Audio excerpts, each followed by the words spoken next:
Hey YouTube, it's your girl Chic from Chic Say What, and I am coming on live tonight. Uh, I wanted to discuss a topic pertaining to, I guess you can call it Black love, the relationship dynamics between Black men and women, disconnects,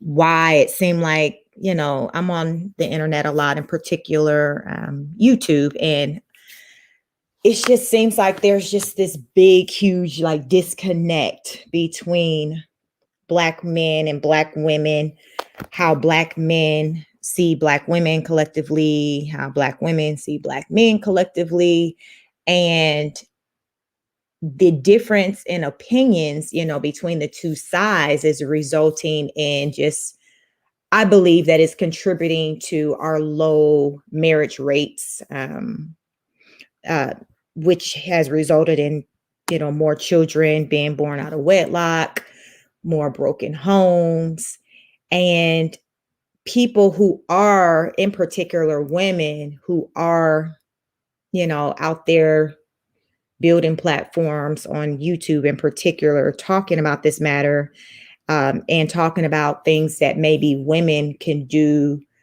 as far as with self-improvement to try to better this situation. It seems like it's, when it comes to the women, yeah, other women that hear them speak on that, it's a lot of like pushback. They're called, there's the term pick me that another fellow YouTuber that I do follow, Danica Marie Dope Discussion, she coined pick me as well as pass me, which she calls the females who are not trying to make adjustments for the sake of being chosen or selected. Because at the end of the day, the man is the person who does the picking. For the most part, you're not going to get married unless that man is asking you to marry them. So they are in control over that. So when I look at the low numbers when it comes to our marriage rates, to me, that just tells me that fewer men, are proposing. And the question is, why? Why do these men not feel that there are women out there worthy enough to propose to? Like, what's the deal? So I see all these different, pages, YouTube pages, content creators lately popping up where it's kind of putting the focus on our women and accountability there. Because, let's be real, we have more than enough pages out there as far as, with men, talking about women, or women talking about, how a man ain't this or he's not that. For example, I don't know if y'all been following this situation with DaniLeigh and DaBaby, but that's a whole mess right there in itself. And it's like people are kind of picking a side on, okay, what side are we on? We on the man side saying, this chick, she's just a thought, she a side chick, she ain't nothing. Are we on the female side of, he's lying, he got multiple chicks, he ain't no good? So then you have this other group of people, let's just say women, who just, their talking point is to just put men collectively into that bucket of the no good, uh, which is what DaniLeigh is trying to put DaBaby, within that category. I do know he got multiple baby mamas. He got his another baby mama that's pregnant. So he got a lot going on. So yeah, he's not a good look at all to me right now when it comes to the movement of, Black men and being responsible and things like that. So that's what I want to come on here to just talk about, because I myself, my story is I'm 41. I'm married. I've been married for 17 years. Prior to getting married, I was with my husband. We dated for 4 years. So at 21 years, I've been pretty much with the same person, and we birthed 3 children out of that marriage. Now, I do understand within the Black community that is a rarity, and it's not many people who have that story. I know that. And because I know that, any opportunity I get to speak on my story or to talk to another Black woman in particular, because that's pretty much who I kind of more so get into conversations with in my life, I just talk to them about the path that I took and how I got here, because even though we got a lot of Black women who aren't married and many of them do have children, you have some that don't. And the ones that don't, they talk about they like to have children. And most of them, they're wanting to be married first. And a lot of these women, they're in late 20s, 30s plus. So they're, getting, they're not 24, 22. I was 24 years old when I got, married and I think I had my son, I was 25 or 24.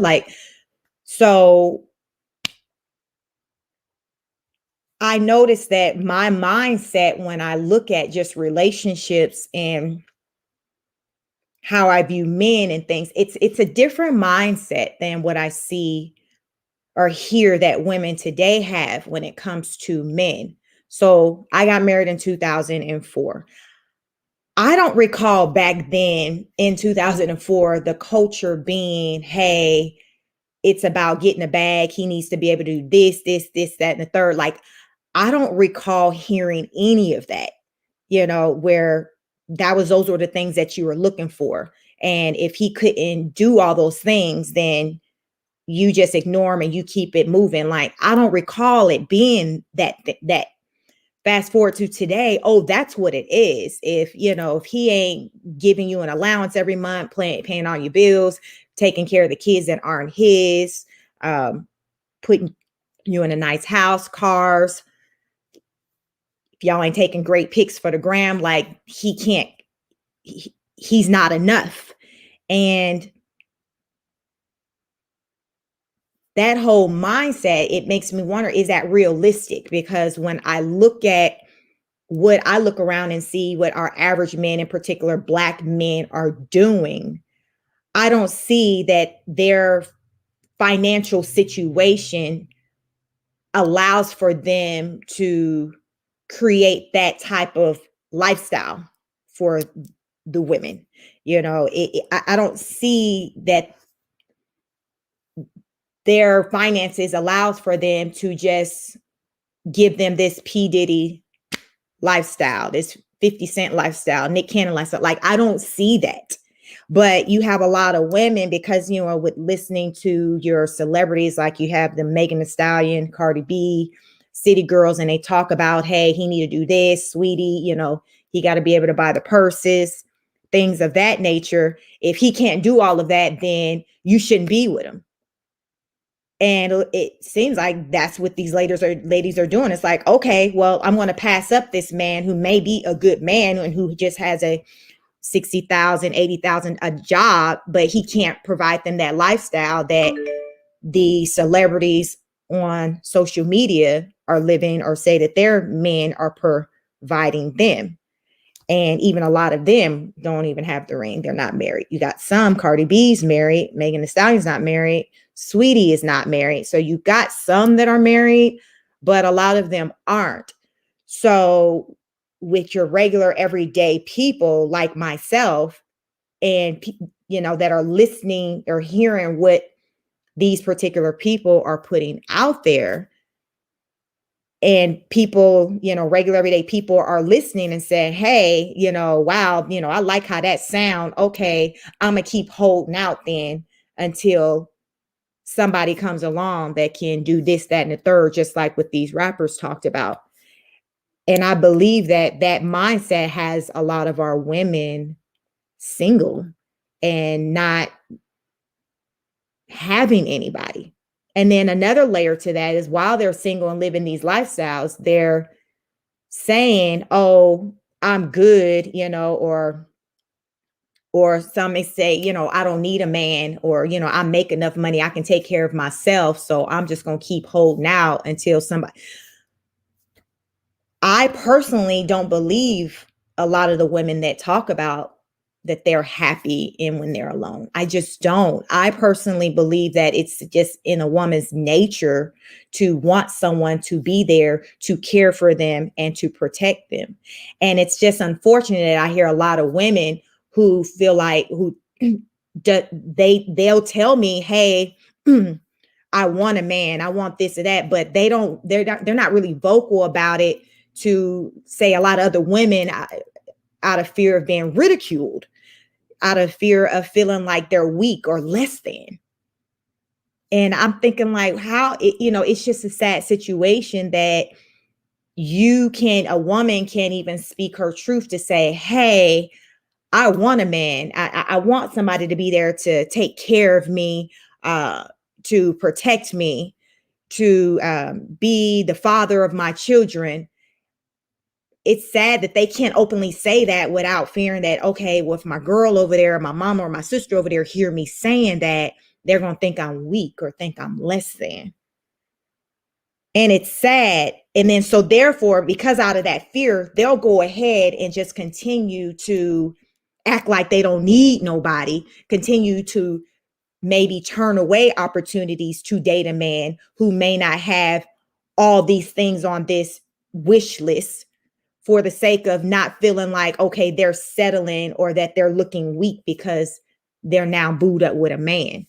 And it's just a sad situation. So then now a lot of these women, let's just say this is how they were moving in their 20s. So then fast forward, they're now in their 30s and they're in these childbearing years and they're approaching 35, 40, and they don't have the man or the children, and they're worried about, okay, their eggs still being good, and worried about, wow, where the good men at? There's no good men out here. Men ain't. No, sis, you passed them all up because you had unrealistic expectations. Or as I've heard some other women talk about, being raised where mama pushed for you to focus on you and getting your education, making your own money. So therefore, you don't have to depend on anybody, in particular, a man. So then a lot of these young women, they go to college and they get these degrees, and then they get out of college and then they get these good jobs. And then now, they look up and they're like 30, and it's just like, okay, I'm ready now. I'm ready for the man. And when they look to their right and their left, to the front of them and to the back of them, he's not around.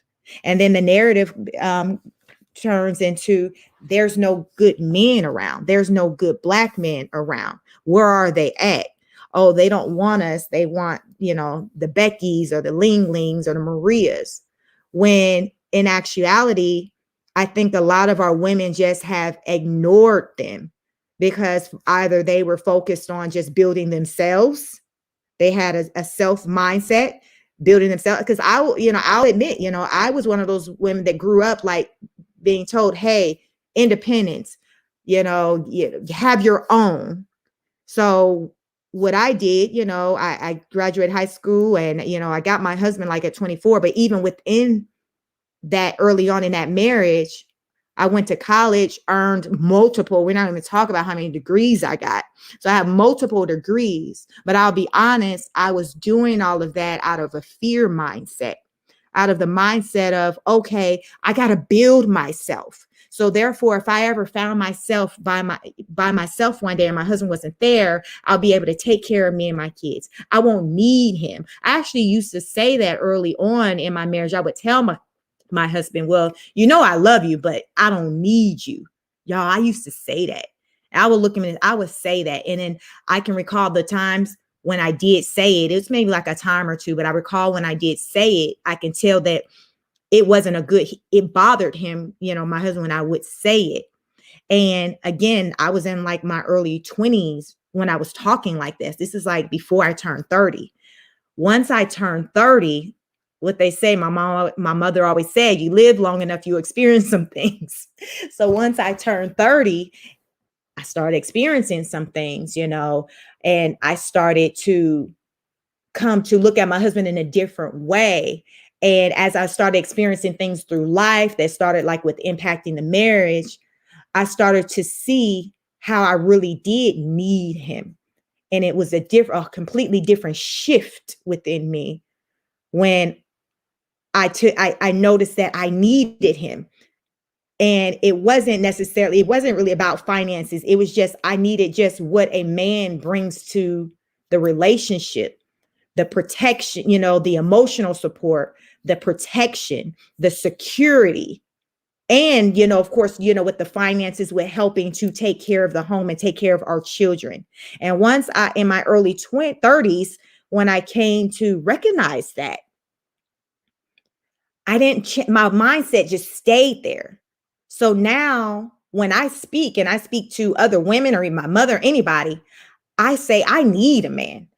And whether that man is going to continue to be the man that I have, or some other man, if whatever reason, death do us part or whatever happened, life's happened, sis needs a man, and I'm going to have a man. And when I say I'm going to have a man, I'm going to have a husband, because I recognize what a husband brings to the relationship and the importance that a husband is within the family unit with my children. I look at my our three children, and I see them have a life that I didn't have, a life with their both biological mother and father. I didn't grow up having a father. I had a stepfather for a minute, maybe like to the age of maybe 13, 14. After that, he got ghosted and left. And after that, in my mind, I was mentally checked out. Like, I'm done with daddies. I don't need a daddy. Like, legit, like that was my mindset. I don't need a daddy. I'm done with that. So I look at my children and I see them have a father, and see I got 2 boys and a girl, and I see the relationship that they have with their father, in particular my daughter, who has a father, the first man that she came to love and to know. And I just only wonder what that is like, just to know that there is a man out there to protect you, and who you grew up hearing tell you, hey, I will be here to protect you. I'm always here. And children who are growing up in a household without that, they are missing out so much. Especially, our girls are missing out because they don't know what it really looks like to see the love between a man and a woman. So they don't know what that looks like, just as I didn't know what that looked like. I had to kind of figure it out. And then my sons, they're growing up in a household to see what it's like to, with seeing a man take care of a woman. My oldest son, he's now 16. He's almost 17. So when he was maybe about 7 years old, his teacher told me and, my husband, this story. She mentioned needing to have something done, I think around her house, or something done. And my son, who was then about 7, said, well, Miss Brown, why don't you get your husband to do that for you? Why can't he do that for you? So with that said, it just told us that my son had been paying attention to see that a man looks after a woman and he takes care of a woman. And when a woman needs help, whether it be changing a tire, changing the battery in a smoke detector, just protecting you, period, just being there. Like my son at 7 took notice of what he saw his father do in the home when it came to his mother, me. So that was a big thing. It just let me know at such a young age how my son was paying attention. And even to his teacher, it really, kind of took her back. Like, wow, like this young man is telling me, ma'am, like, miss, you need a husband. You need someone around to take care of you, to protect you. So with all that being said, the question is, what are we willing to do to create an environment like that? Because what they say, the definition of insanity is to keep doing the same thing over and over again and expecting a different outcome. And our women collectively, I feel like we're doing the same things over and over again, and we're not getting the desired outcome. And I truly believe the desired outcome for the collective woman is to get the ring, to have the husband, the stability, the loving marriage, all of that. But are we willing to sit and listen to men express to us what it is that they're looking for? Why is it that they're not getting on the knee in higher numbers? Why? Are we willing to listen and not be combative and come back with an explanation following up with whatever they had to say? Are we willing to do more listening than speaking? And another thing I notice a lot as far as with just the dynamics with, a lot of our, the single ladies, I notice that they do a lot of talking. It's a lot of talking and less listening. So I will say within my marriage, I talk, I'm a talker, but at the same time, I understand the roles within our marriage and I allow for my husband to lead. So I talk, but I talk to a certain extent. And my talking don't get to a point to where I've now taken control to where now I'm running things. I'm running the show. It doesn't get that far. He may have an opinion. I might maybe feel differently or be in my feelings about something, but ultimately I'm going to follow him and follow his lead because I trust him. He's been guiding our family for 17 plus years, so I trust his leadership. So I allow for him to be the man within our home. So therefore I don't overstep his boundaries. Like I always say, I use the analogy of like a car. Like I'll see and I'll say, you got some women who wants to be the driver. They want to be in the passenger seat. They want to be in the back seat. They want to be changing the tire. They want to be pumping the gas. They want to be checking the oil. They want to be in the trunk. I say that to say that sometimes women, we can just naturally just want to just control things so much to where we're overstepping. And often, a lot of times we don't realize we're overstepping. But even if it's pointed out to us that we're overstepping, we're so used to doing that because that's what we've seen, to where we continue to do it. And those things contribute to the demise of the relationship because the man don't feel like they can just lead. And then I'll hear a lot of, some women may say, well, I do this, this, and that because I don't trust him. I don't trust his leadership, this, that, and the third.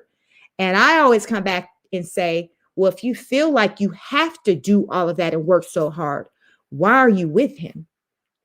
Again, that puts the ownership back on the woman. Why are you with him? Why are you taking the easy way out to be with a man that you feel like you got to hold by the hand and you got to lead or you got to curse him out? Like, why? Why not say, you know what? This isn't working. This is not the dynamics I want within a relationship. I want my man to be assertive, to be a leader. So since you're not those things, I'm going to go ahead and get ghost. But often I see a lot of women who would just rather just be in the relationship and just be in control. I personally look at that as a sign of a woman not wanting to deal with a real man, an assertive man, that they feel more comfortable being the one in control and being with that real man, that assertive man that you ain't got to do all that with. That has for them to kind of feel uncomfortable because they don't want someone telling them what to do or telling them when they out of line. I was always one of those people, a guy that I saw that I would have to do all of that with, I was unattracted to him. Like it was a turnoff. Like there's nothing to me more unattractive about a man is to one that can't stand up for himself and be assertive, or that allow for someone, a woman, someone to just talk to them crazy any type of way. Like I would always joke and say, with my husband, he could look at me a certain way and I know, all right, now I know I'm clear. I'm doing the most. Let me go ahead and go and sit down. Like I need that because I know I have a strong way about me and a strong personality to where I can easily take over. What they say, she get it from her mama. My mom is just like that.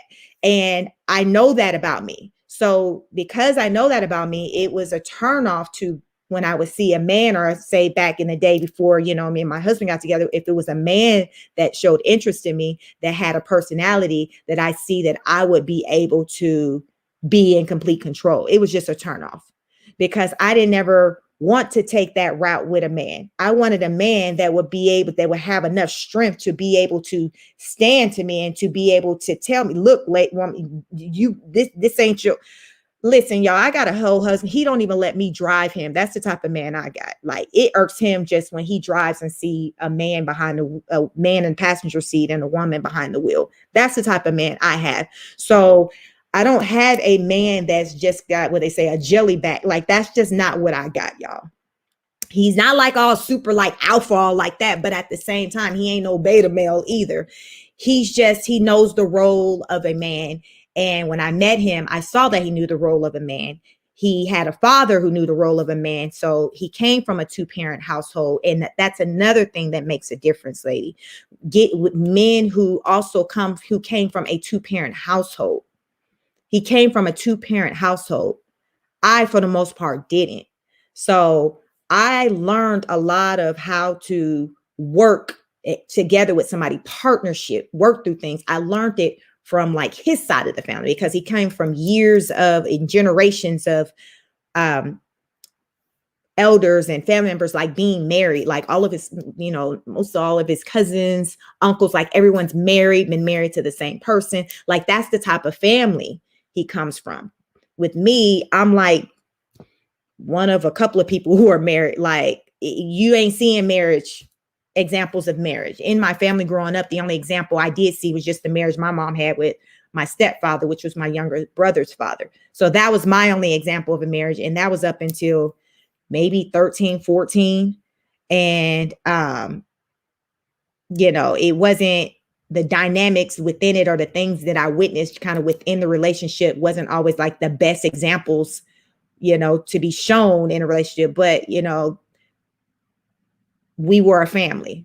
So that was the example I saw. A positive example of what I saw in marriage was my childhood best friend who lived up the street. Mom, dad, 2 kids, So I'm like, wow, like, this is what it looks like, being married, what to me looked to be like on the outside. Remember, I'm a kid. I'm at this point like 11 or 12, 13. I'm like, wow, like, this is to me, I didn't see dysfunction in it. I didn't see anything that looked like what my household looked like or my cousin's household looked like. It just looked different and it felt different. I always felt good and warm. It was just a feeling of protection when I would be in that environment. So at the age of about 13, I put in my mind, that's what I want. One day I'm going to be married and I'm going to have kids and they're going to be by my husband and we're going to have a house. And we're like legit, like, that's what I did. And I would have that in my mind. So fast forward, I met my husband. I was 19 going on 20. My husband, by the way, is 11 years older than me. So he was 30 going on 31. But he did tell me that what made him know that I was the one is that our views were lined up with one another. When I talked about wanting to one day be married, have children, things like that, he said they lined up with his.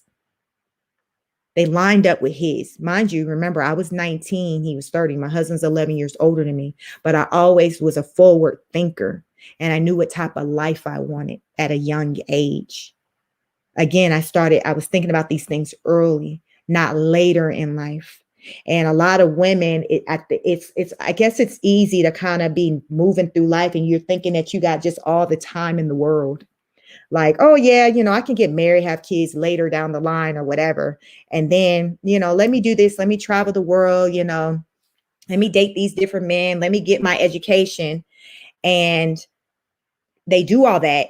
And you look up and before you know it, and you're in your 30s and you're like, okay, I'm ready to settle down. Oh yeah. Now let's not forget about the part of, our bodies.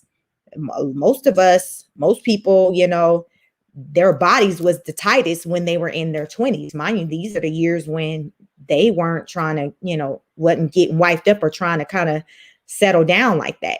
So now these women are in their 30s, 40s, and the bodies just ain't looking the same.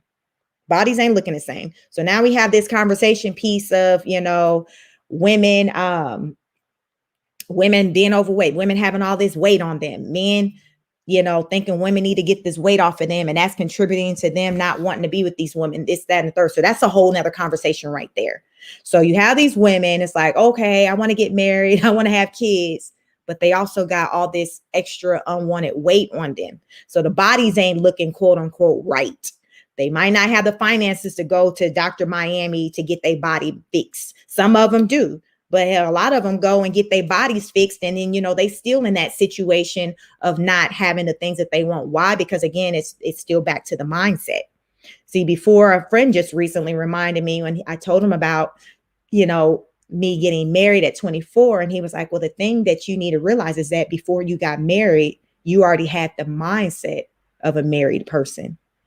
And when he said that, I just thought about that, because remember, I told you since I was about 13, I would think about my life and think about being married, having children, and what my life looked like, because it was what I envisioned my life to look like was nothing like what I seen within my family. It was what I seen up the street at my friend's house, but it wasn't what I seen within my house. So my mindset was different. So you have women today, fast forward, who are going and having all these procedures done, but they still not getting the results they want, meaning getting the ring, having the husband, the children by that husband. And they're wondering why, because it's like, well, I look good, but that has nothing to do with the inside. Again, that goes back to the accountability piece and doing the work, us women needing to do the work. It's beyond the physical appearance. A physical appearance, that's not what's keeping the unity. My physical appearance isn't what has kept my marriage together. It's a combination of me keeping myself together physically as well as mentally and emotionally. It's all of that. The respect of me having for my husband, relationship, marriage. Now within this relationship, I guess this 21-year relationship and 17-year marriage, yes, we've gone through things, but what has allowed for us to overcome the things that we've gone through is the respect that we have for one another. The loyalty we have for one another, the commitment we have there, it's layers to it, y'all. When I say it's work, it's work. Hi, Lord Truth. You said, don't settle, but don't block your blessings. If you have a 10 with a bad attitude, learn how to deal with it. Right. I mean, I would say, I think so many people today are so quick to throw in the towel and to not work at anything. The example I saw growing up is when the going get tough, you get to going. Like that was always just how I moved before I even got married. Even dating my husband, there was several breakups, like, because that was the example I seen. I didn't see an example of you work through things, you overcome things. It was like, oh no, you just leave. That's what I saw. So when I got married, it hit me that, wow, you can't just so quick, you can't leave so easily like that. Because this person got papers on you. You got to get attorneys involved. Now you got kids. Like, it's a whole different process now when you're married. So within my marriage, that's when I learned patience and how to work through things. Because I had a husband who came from a 2-parent household. He's seen a marriage, so he's seen his parents work through things. Remember, I didn't see that. So because of him knowing that it's possible and it can be done, I had to continue on in the marriage on faith and taking that chance that we'll work through things and overcome things, and that the storm won't last forever. Because what they say, you got to walk by faith, not sight. I was a person to walk by sight. He taught me how to walk by faith. So because of him and what he came from and what he witnessed, that in turn, that is what I use it built on when he would tell me about it, to where I said, okay, well, you say we can overcome this and we can get past this. Okay, I'm going to go ahead and believe you and just try it out. Fast forward, we've been married October 1st, made 17 years. But if it was up to me, we would have been the average marriage lasts, I think divorce at about the 7-year mark. Oh, we would have been divorced by about probably about the 7-year mark. Yep, right around when I was 30.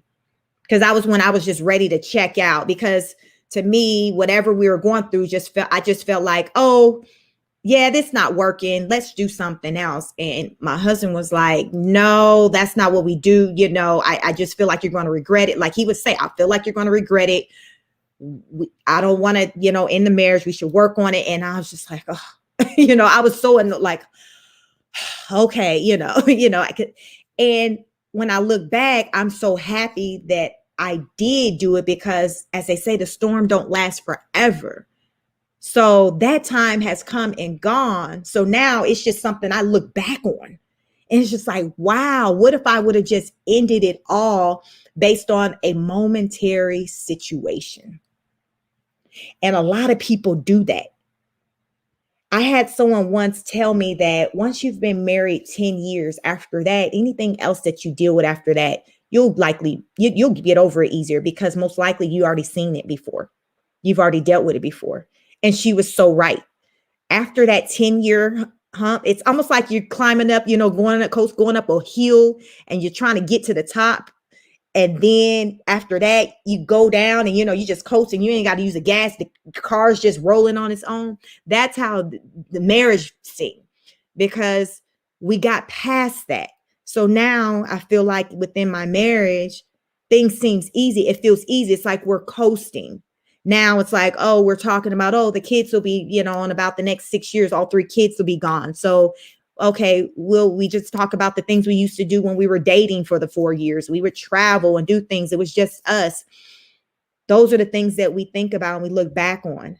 I personally cannot imagine at this point in my life being by myself and not having anything like that, to where I have somebody to go through life with, or someone to where, we can talk about, okay, what life will be like, after the kids are grown and gone. And unfortunately, there are so many Black people who don't have that experience.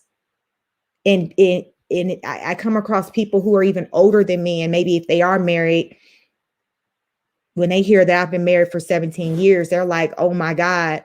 And I think the shock from other people about how long I've been married is where my shock come from, because I've just been in the marriage. And so it's just been my life. But when I talk to people and I say, oh yeah, first of all, I'll just put it out there, they don't think I even look old enough to have been married that long. So when I tell them, well, yes, I got married at 24, I've been married 17 years, they're just floored. So that's kind of has me to think like, wow, I guess I have kind of been married for a long time. But I feel like I have a lot to say. And it doesn't come from judgment.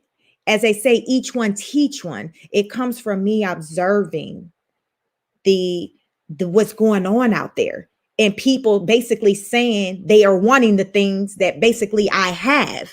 So my thing is like, why not talk to the person who has these things and see what it was that they did? How did they get there? To me, that makes sense. That's what makes sense to me. Just like someone wants to be a millionaire or business, like don't you talk to somebody who has what you want? Like, it just only makes sense. And I personally find that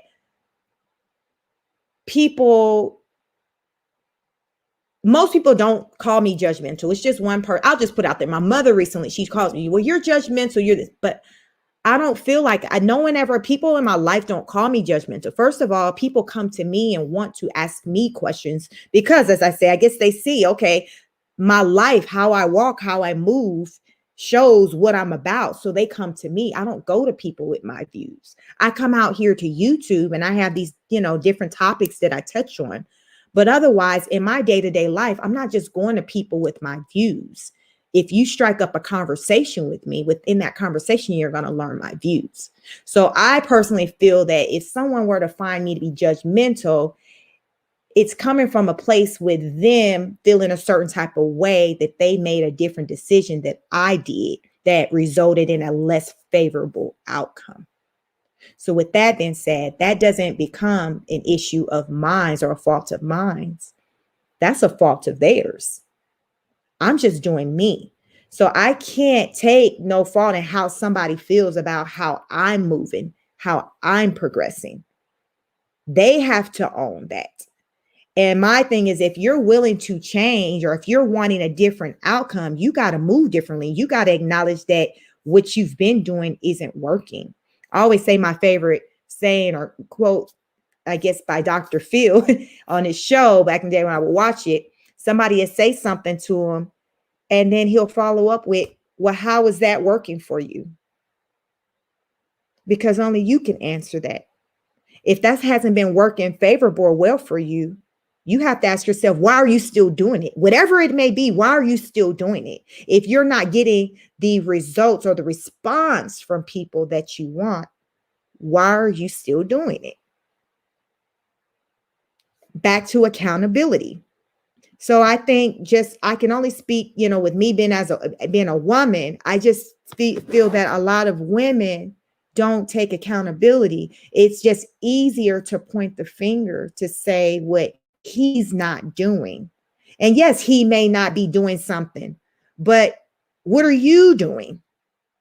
You can't control him, but you can control yourself. And if you keep running into multiple situations and having the same experience, you have to stop and ask yourself, what's the common denominator? And if you find yourself being the common denominator, you have to ask yourself, why are you gravitated to these type of people? That part. See, nobody don't want to talk about that part of why you find yourself gravitating to just the Pookies and Ray Rays or the ones you find to be mentally off balance. What they say, like attracts like. To me, it seems that maybe your stuff ain't as kosher as you may think it is, given that you keep being a magnet to those type of people. Let me say that again. Your stuff may not be as kosher as you think it is, being that you are a magnet to those people that you say you don't like or you don't want. Why is that what's gravitating to you?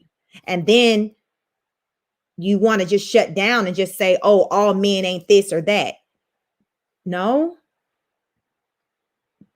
Let's talk about what you are, what you aren't. Because I can almost guarantee you, if you stop and reflect and fix some things within yourself, you'll have better results when you're interacting with people, period. Whether it's a romantic relationship, your coworkers, family. If you fix it and work on yourself, it's going to impact how people respond to you. So the whole pick me, pass me, I would say going off of how, people are using the terminology, I will fall into the quote unquote pick me category because I personally don't see anything wrong with listening out to what a man is saying he's looking for in a woman and seeing how I can deliver. If he's what I want, okay, you saying you want what? You want her to be, you want somebody fit, somebody normal weight size. Oh, all right, I got that. You want somebody feminine who ain't cussing you out, talking to you crazy. Oh, okay, I can do that too. Like, listen, it's really not that deep. It's really not that deep, but many people don't really want to put the work in. It's just easier to say, nah, I don't want them. They ain't this, they ain't that. But to me, that's code for I don't want to deal with my own stuff, or I'm afraid of failure. I'm afraid of having another failed relationship on my notch. I'm afraid of it really looking like I might be the problem if I'm now going into my 6th, 7th, 8th relationship and it's not working.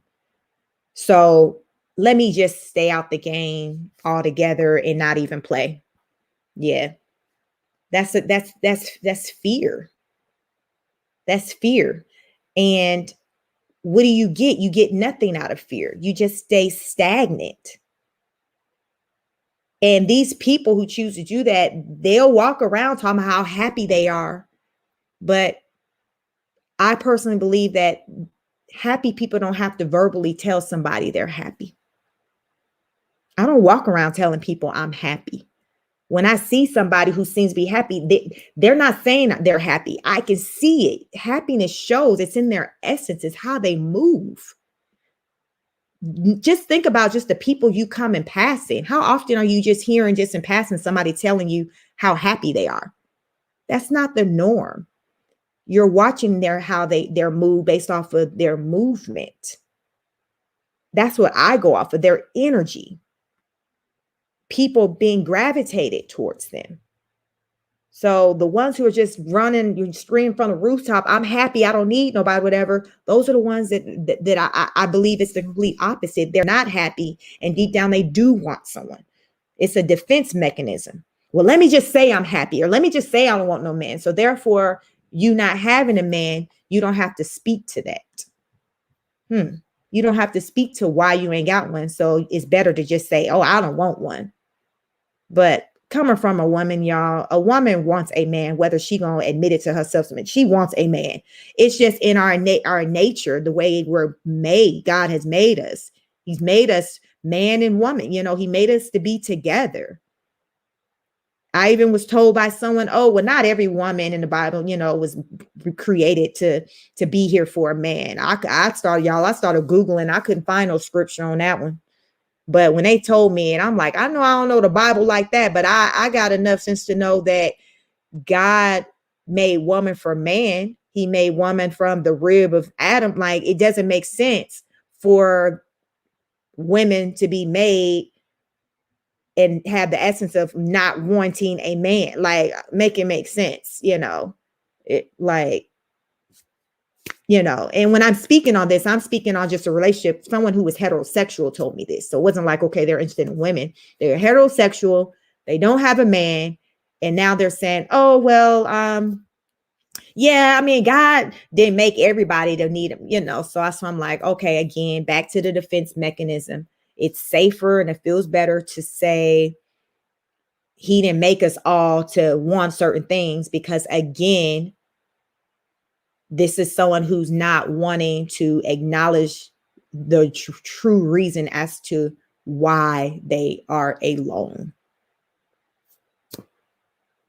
We have to do better. I mean, and if we want these numbers to change when it comes to our families, children, having more nuclear families, we have to, everybody got to do their part, men and women. Everybody got to do their part. We can't just keep playing the blame game. I have been seeing some dialogues, on some platforms where there'll be men and women talking. But I just think collectively more women are just more comfortable in the notion that, okay, men are just pig, they just this or that. And versus, trying to kind of go within and to focus on, where they can develop. Because to me, it only makes sense that when one develops themselves, it's going to become noticed by those whom they encounter. So if they're in the dating world, then men on the dating scene, they're going to recognize that work that you're putting in to yourself. It's like, to me, it's just like this whole thought culture, twerking culture, like it's just really is damaging for our communities, because I don't know any man who's lining up to wife somebody who demonstrates, those types of behaviors. They may lay down with him or even have babies with him, but as far as with wifing them up, that's not happening in large numbers. And I don't think that there's anything wrong with a woman making adjustments so therefore she can get what she wants. It makes sense to me. To me, that's a smart woman. A woman who says, you know what, I've been moving like this in these streets and it really hasn't been working for me. So let me try something different. Like, let me do something different, because this right here, this ain't working. And the part that I don't understand any woman who will opt to, to be moving out here recklessly, going through life by themselves, paying their bills by themselves, doing all that when all they can do is make some adjustments that are reasonable, just so therefore they can get that. Like, to me, it's like, okay, it's common sense. Like, I don't know. It just seemed like a lot of women, it's almost like it's against their religion to want to conform or to do something for a man. Or here's another one I hear talked about in the YouTube streets, who's the prize? I've been married for 17 years, and not one time in my mindset I ever questioned who the prize was within my marriage or my relationship, or thought of myself, I'm the prize. Like, I'm like, what the hell is that? And I think that's a big problem, because to me, it puts it in almost like a competition mindset between man and woman when it comes up with being who's the prize. Like, the hell. And then someone I heard say, well, hell, people who are in good relationships and who are married, they're not even thinking about nothing like that. And I said, that's a true statement, because not one time have I ever thought to myself, I'm the prize, or who's the prize. Like, that's just stupid. Like, it's immature. Like, why am I competing against my husband? We're one, we're a team. Like, to me, it just sounds crazy to me. And again, that goes to why, I guess, why we're in the situation we're in. Why I'm on here doing this doggone live talking about this. It's really sad. Like, it's really sad. And there's so much going on in this world. And it's, of course, with anything, it's always better to go through something with somebody than to go through it alone. So what they always say with the people, they talk about winter's coming, or they, I don't know if Kevin Samuels, I don't follow him, but he, someone said he's talked about winter's coming, and that is a real thing.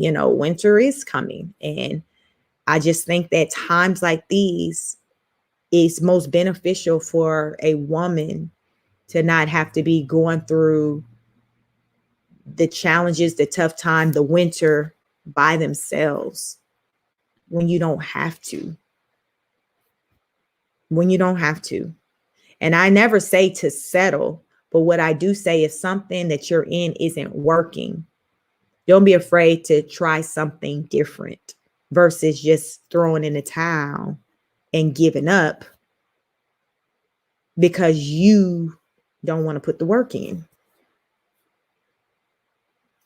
Anything worth having, you have to put the work in, right? Isn't that what they say? Anything worth having, you got to work for it. Otherwise, if it come easy, then it ain't. Like, it's the same thing. A relationship, you're constantly working through it. And if one doesn't understand that concept, then they're going to forever be by themselves, or forever just be going, between different partners, because you got to put that work in. There's no way around it. You have to put that work in. And when I say putting that work in, that don't mean putting that work in by making an appointment, going to Dr. Miami and getting fat transfers done or lip injections done. That's not the work I'm talking about. That work is the internal work.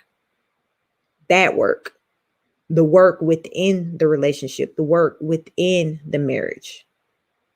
We got to figure out how to do it, what it is that people are doing. And you got to start by having conversations with people who are doing it and talking to them about how it is that they did it, so we can learn.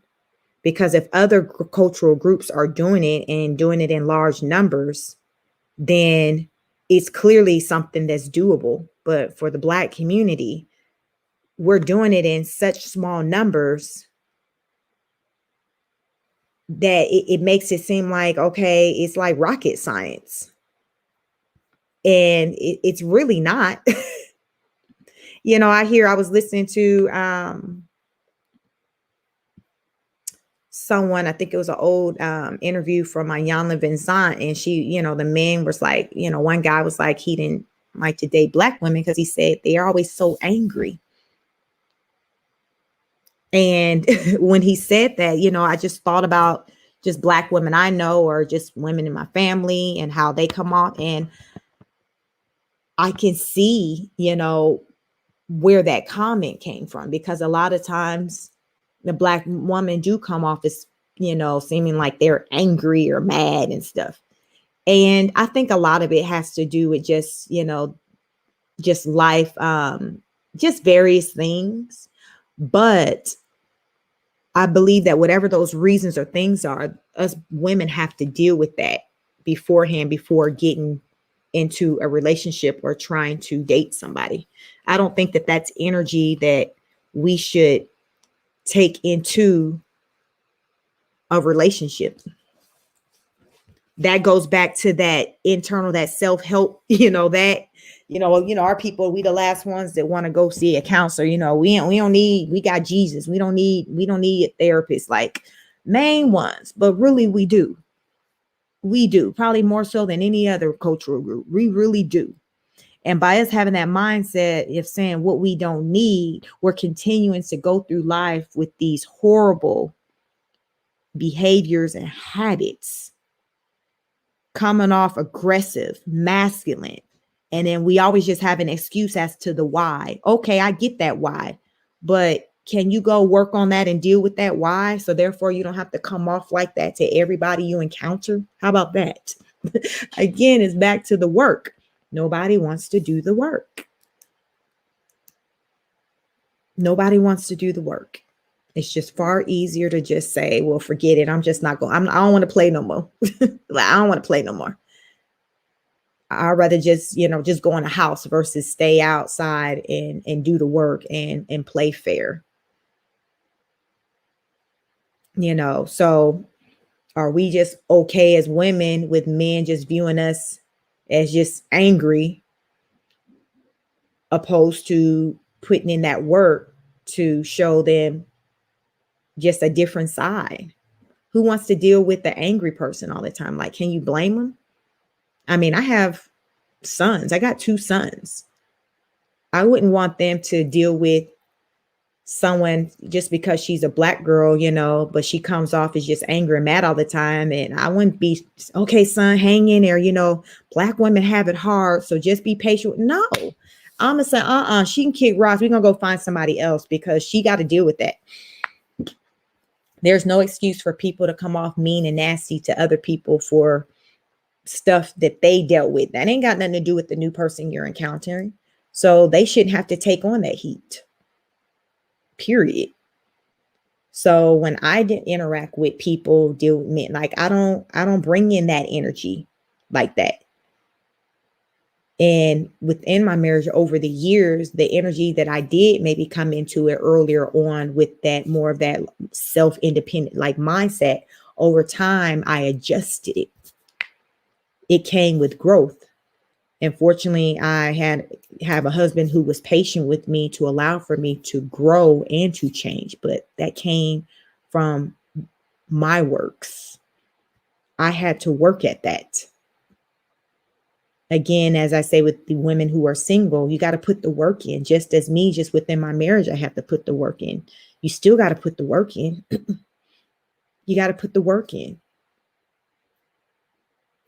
Like you ain't gonna getting to 17 years and without putting the work in. It comes from both sides. So ladies, which one you want to be? The pick me, where you want to do what you need to do so therefore you can get what you want? Or do you want to be the pass me, where, okay, well, no, you're going to just get in your own way and not make any adjustments and just stay stagnant in the situation that you're in? Then I see a lot of women, I have women, in my personal life where they're very successful. They have all the money in the world in the bank, but they're not in relationships. They don't have men. Some want them. Some say they don't. Again, even the ones that say they don't, I personally don't believe that, but they say they don't. But then you got some who say they do, but now they're 40 plus, knocking on 40.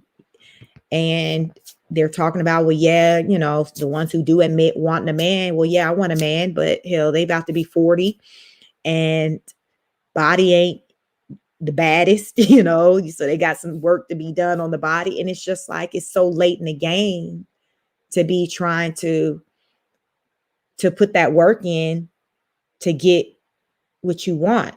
It's just like, that's why I feel like we're having these types of conversations.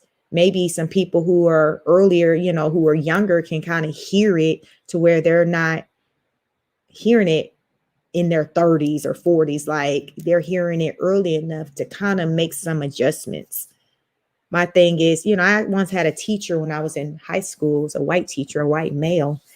And I used to always wonder, y'all, when I was in like a teenager, why a lot of white women, they would have degrees, like higher, they would have education, but they would end up being just housewives.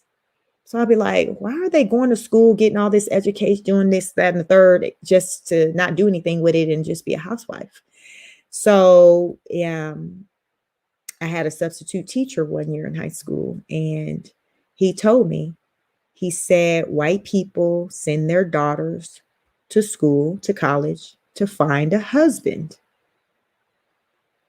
And that always stuck with me when he said that. I'm like, wow, because at that moment, it made sense to me why the white women, why they have the education, even though they're housewives, because they went to college and that's where they found their husbands. So maybe that's something that just within our Black community, something that we can think about more is our Black women, our young Black daughters, you know, if they do desire to want to be married and have children one day, maybe while they're at college, we can also instill in them to keep their sights open for a husband. Makes sense to me. And that makes sense to me why maybe a lot of them, they get married at the ages 24, 27, but basically well before 30, you know, more so than our cultural group. It just made a lot of sense when he said that. And then now, you know, I was listening to another YouTuber, and she talked about she wanted to be married at 27 and she's now 30 and she's not there and doesn't sound like she has any prospects. She's just like, listen, I missed my goal and I ain't really feeling too good about that. So that's why I'm out here talking about all the things that the elders didn't tell me. That's why I have, you know, my platform to share it or to talk about it with other women. And that's kind of what kind of prompted me to come out here tonight on my channel to really talk about it. Because as she said, it's more channels out there where there's women talking about leveling up or forget these men or get the bag, you know, versus this type of talk. And then, but at the same time, it's not a lot of Black women who are even married. So even if though you do have your YouTubers out there that are talking, a lot of them aren't married. It's like what, 29% of Black people are married. Let me see. I found this article, Black marriage. Let me share my screen, but it's a pretty interesting article. So let me share so you guys can see the numbers. So this is, I'm not sure if it's showing like what year this was.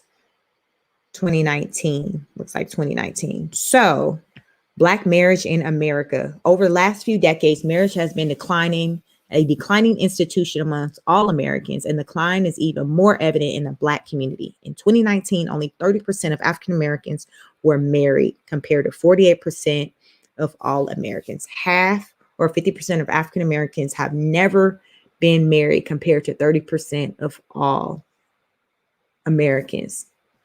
So that's a low percentage, you know, and that's a percentage, you know, that I'm in, of Black people who aren't married.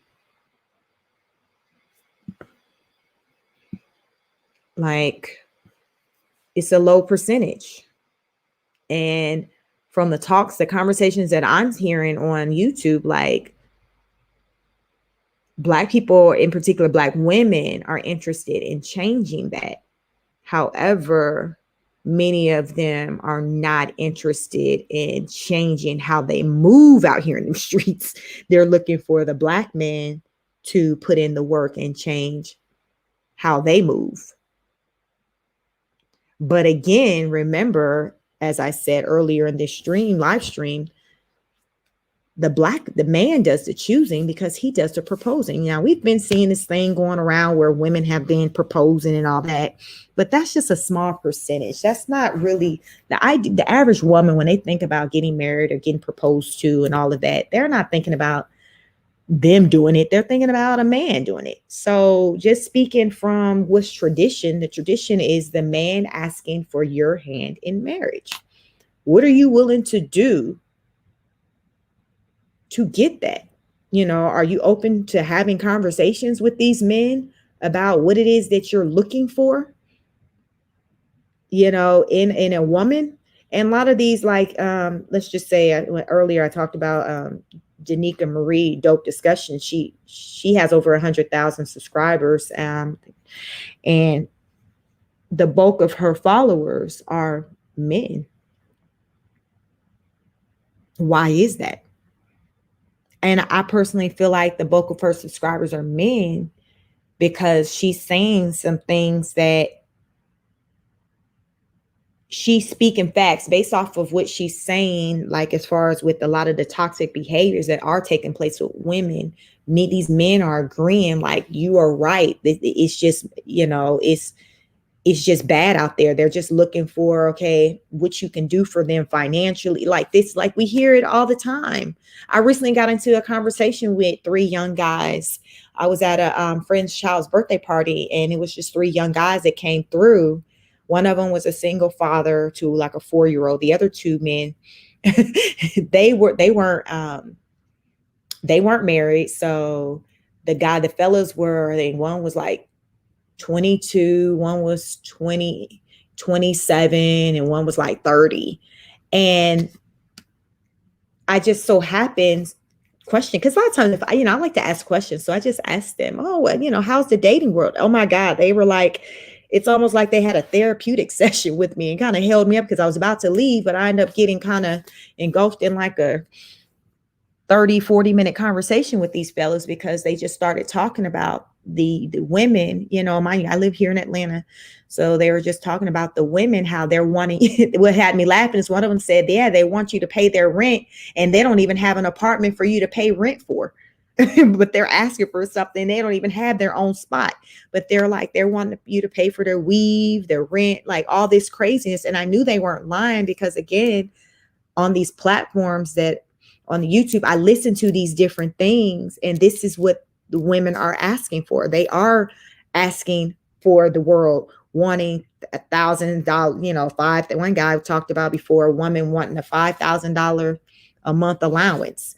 And I think her justification was, yeah, well, if this is just for if we don't work out, then at least I felt like I didn't waste my time or something crazy.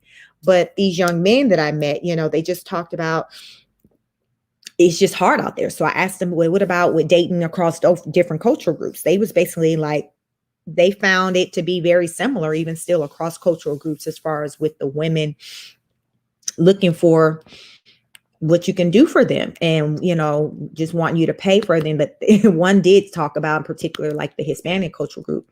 They were like, well, with them, they have to, the whole family has to like you. And then he said that, they'll cook for you. So at least I guess with the Hispanic, with Maria gonna at least make you a hot plate. She might be trying to get in your wallet, but she at least gonna be trying to cook you a meal. Whereas a lot of talk that I hear with the Black women, like, no, we ain't even trying to do that. Like what they say, what you bring to the table, our Black women mindset is we are the table. Like how many times I've heard that, a number of times. I am the table.